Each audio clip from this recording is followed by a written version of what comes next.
I'm Emmanuel, and welcome to my workbench, and welcome to another State of the Collection. Today we are going to have a look at my 5 cents album, my Canadian 5-cent album. But without further ado, let's get to the giveaway for this month. The giveaway for this month, yes, I will be giving away one of these brand newly issued 50th anniversary of the CN Tower. And all you have to do to have a chance of winning this is leave a comment down below, and early in July I will draw the name of a lucky winner for this coin. So let's set that one aside and let's get into this. Now, prior to 1922, I believe, Canadian dimes were actually, Canadian nickels were actually these little tiny guys here called fish scales. Now, I don't want these guys falling out, but let me zoom in here. These guys are sterling silver for the first part, and I think they go down to 80% silver later on. But they're tiny. They're half the size of a dime. And the first date of issue was 1858. Now, if you saw my previous video from last week for the pennies, you know that I collect one of each date is what I'm trying to do, so I'm not doing varieties. However, this collection is not done because some of these dates are harder to come by. So we have an 1858 over here, then it skips over to 1870. 1885 is the first date that I don't have. There's the small date and large date variety. I don't have, 1875. I don't have an 1884. Let's see here, what's next? I have all of the others. I have a 1900 narrow date, all of the varieties. So 1875, 1884. I do have an 1885 small date here and an 1886 small date versus the large date. So the ones that are missing here are the varieties. So 2 dates missing on this first page. So going 1858 all the way to 1902. And let's have a look here to see where the first date where they started issuing these annually was. 85, 84, 83, 82, 81, 80. So 1880. 1880 skips down to 1875. So 1880 was the first year that these guys were issued annually. And the H on these notes, it's right under the date. I don't know if we'll be able to see here. These guys are so tiny. Let me hold it up here. It's right there right at the bottom of the coin. You can see the H there, 1880 H. H stands for the Heaton Mint in the UK, where these guys were struck. The ones that don't have the H were struck here in Canada. So 1858 all the way to 1902. There is a second page over here, 1902 all the way to 1920. Let's see here. Am I missing any? I am not missing, I'm just missing the varieties. So really, to finish my small date variety, I am only missing 2 dates. If I get 2 more of these dimes, but these guys, they're very low mintage. They're quite expensive. So I'm kind of waiting until I can get a good deal or something on these over here. Naturally, there's empty dates here that if I ever have duplicates or whatnot, I'll probably stick them in here. But then, from 1920, it skips right to 22. There was no 1921 issued. As far as I know, there's none in the album. And let's bring it in here so you can see the design. 1922, my favorite coin to hunt. One of my favorites are nickels because after 1922, as of 1922, none of these are silver. So there is a rare chance that you can find one of these older varieties coin roll hunting. Actually, there is no 1945 in this old. So let's look at the dates that I am missing here. I am missing 1925. I do have 1926 near 6. I'm missing the variety over here. And this page goes down to 1942. 1942, where it says here, this is the nickel 1942. And I have a duplicate 1922 down here. Because 1942 was during World War II, and in 1942 and 1943, instead of nickel, they issued these coins in a metal called tombac, and that's why it has these colors here. 1942 and 1943. 1943, you have the victory design here. 1944 has the victory design, and 1945 has the victory design with the torch. Very, very cool. And then the design changed over here. Is it 1946? Let's see here. Yes, we have 1940. Let's see here, 1937. 1937 is the first, the famous Canadian beaver on the nickel was issued in 1937.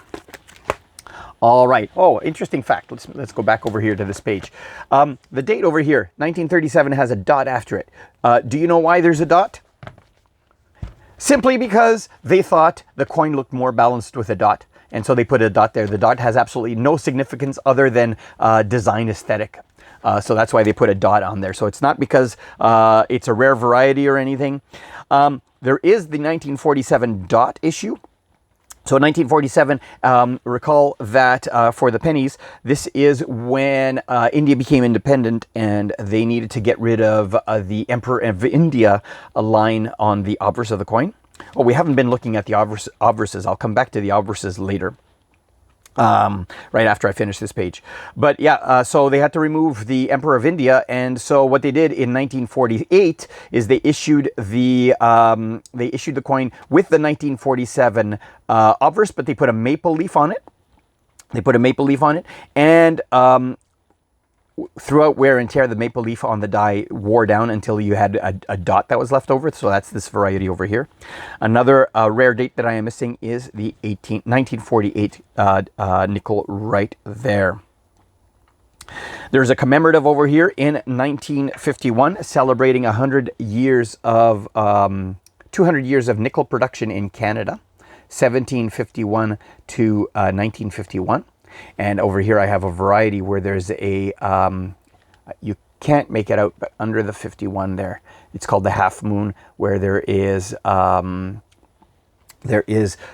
obverse got through the strike, got pushed through, and you can see the chin, I believe, of the king over here, or the queen. Is that a king or a queen? We'll have to look after when we look at the obverses. Two versions of the 1951, the high relief, which is the rare one, and the low relief. But I have all of these guys over here. Lots of space for extra coins here. You'll see that this 2026 is going to be going to take the last slot on the last page. So I'll probably use these guys here on this page to start filling my 2027 and after. But before we continue on to the next page, let's have a look at these obverses here. Now, you will notice that these obverses for the silver fish scales, they call them, they're so tiny, they're all upside down because they have the same orientation as the American coin. So all of these guys here are, I keep hitting my camera there, these are all Queen Victoria. So let's turn it around here so we can have a good look at her. There you go. Queen Victoria. And the next page over here, we have Queen Victoria again, and then we transition over here to King Edward VII. Again, still in that orientation, and eventually they switch the orientation over here for, this is still King Edward VII, but they switch the orientation to the one that we're familiar with. Over here is King George V. It says Emperor of India on all of these coins. King George V all across here. And then for the large nickels, again, we have King George V. And naturally, between King George V and King George VI, there was King Edward VIII, who abdicated the throne. No coins were produced with his effigy, and he would have been facing to the right, and that's why King George VI remains facing to the left after King George V here. And as you can see here, this says Emperor of India over here. And when we get to the 1947 issue over here, you're going to see that they got rid of that here. So if you look over here, it says Emperor of India. And over here, just De Gratia Rex. Over here it says India Emperor. So they got rid of the Emperor of India for this obverse right here. Very cool. the next page that we're at is the famous shoulder folds. This is the first page with Queen Elizabeth on the obverse. 1953, this goes down all the way to 1962 over here. And I have a whole bunch of varieties that I've added to this page over here. Shoulder fold, no shoulder fold variety. These are completely, it looked like Queen Elizabeth on her obverse was naked. And so they decided to engrave a shoulder strap onto her shoulder. And so that's what they call the shoulder fold, no shoulder fold. The no shoulder fold doesn't have that shoulder strap. And the 1953 does have the shoulder strap. And the most common way to tell the difference is to look at the fonts, because they used a serif font for one and a non-serif font for the other. So it was easier to have a look at that. But these I have all of the dates, but I have a few varieties here. I have a 1962 double date. There's the 1977 low date, low 7, high 7. And that is just based on where the 7 is. You can see that the second 7 is pretty much even with the first 7. That's the low 7 variety. You'll see that one of the 7s is going to be raised on the high 7 variety. Bare belly beaver, due to 1990 bare belly beaver is due to over polishing. Some of the hairs on the beaver's belly is gone. We have the near 6, the 1999 near 6, where the 6 is almost touching the D. I found one with the die chip where there's an actual die chip between the 6 and the D. And over here I found a 2006. It neither has the P composition mark nor the mint mark, which is an error in itself. Looking at the obverses here, of course, the first obverse of Queen Elizabeth had her with what we call the laureate portrait over here. And then the laureate portrait transitioned.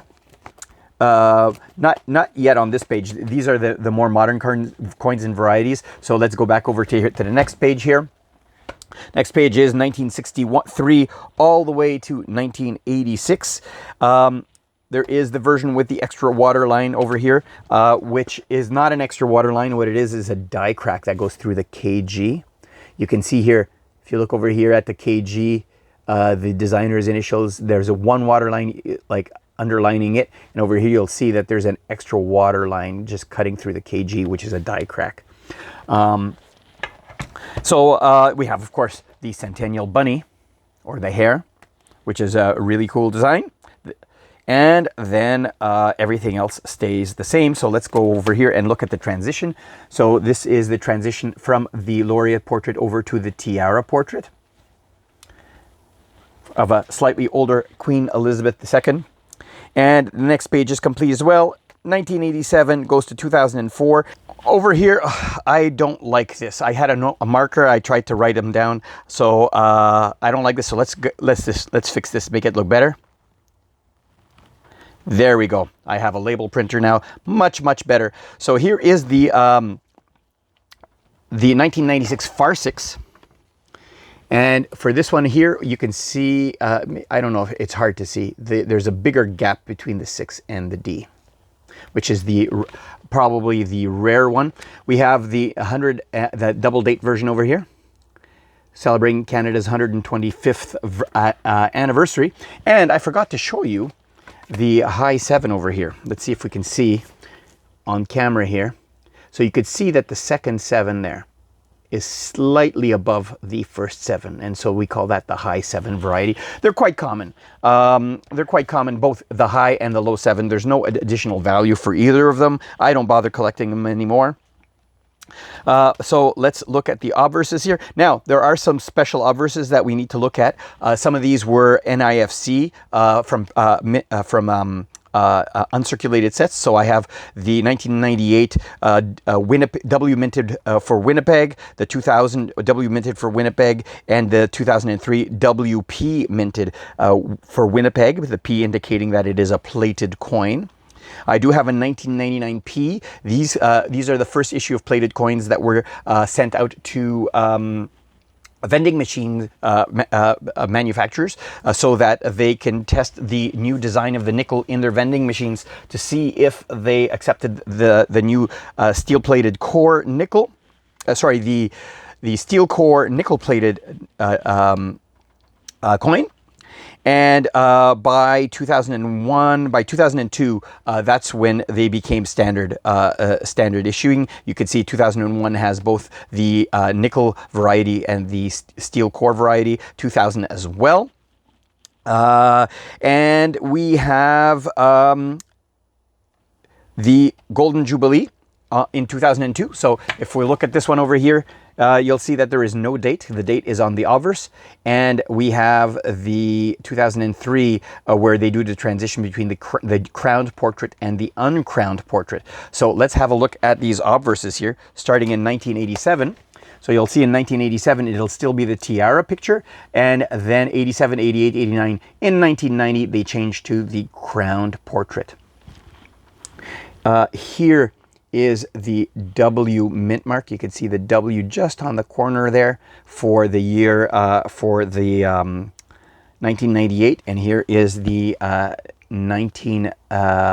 2000. And the WP over here is on the 2003. Or I should say the 2003. And you can see here the new uncrowned portrait versus the crowned portrait over here.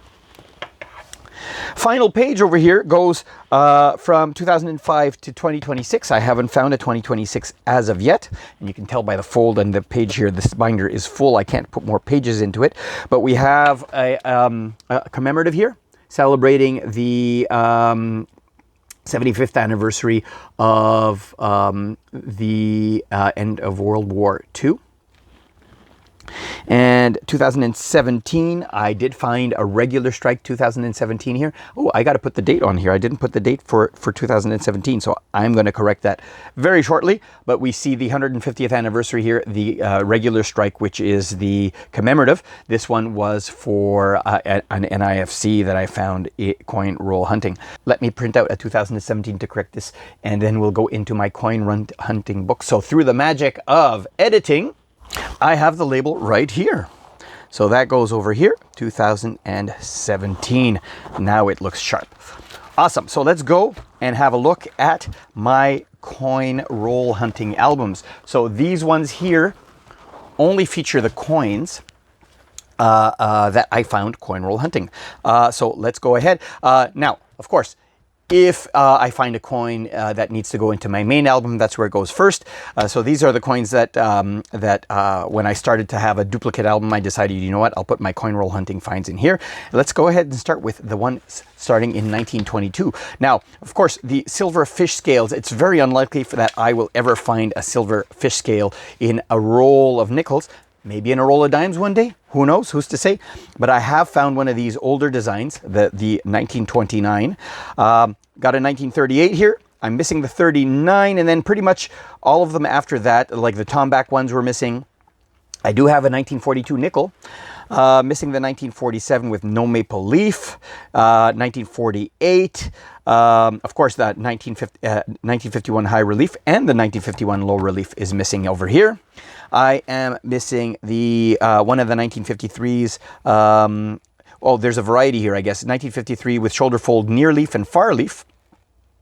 It looks like, and it looks like I did find one of the varieties. So we do have the shoulder fold and no shoulder fold. We're just missing the near leaf variety with the shoulder fold here. These varieties are not in the main album, if you notice. And 1954, 1955, missing a 1956, and then straight to 1964 on this one over here. There is no space in this book for the extra watermark version. Let's go ahead and look at the next one, 1965 to 2012. And we have the large bead 1965, which, as you can see, it's filled in permanently here because these are very rare to find. But all of this book is complete here all the way to 2012.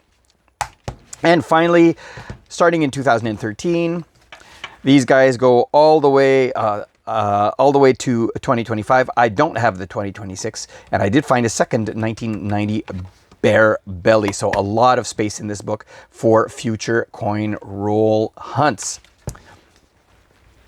Well, I hope you enjoyed this video. Next week, we will be featuring the state of where I am with my dimes. If you enjoyed this video, I do appreciate your thumbs up. And if you haven't already, click on my logo over here to subscribe. Here is a video that might be of interest to you, as well as a playlist of other nickel videos. Until next time, thanks for watching.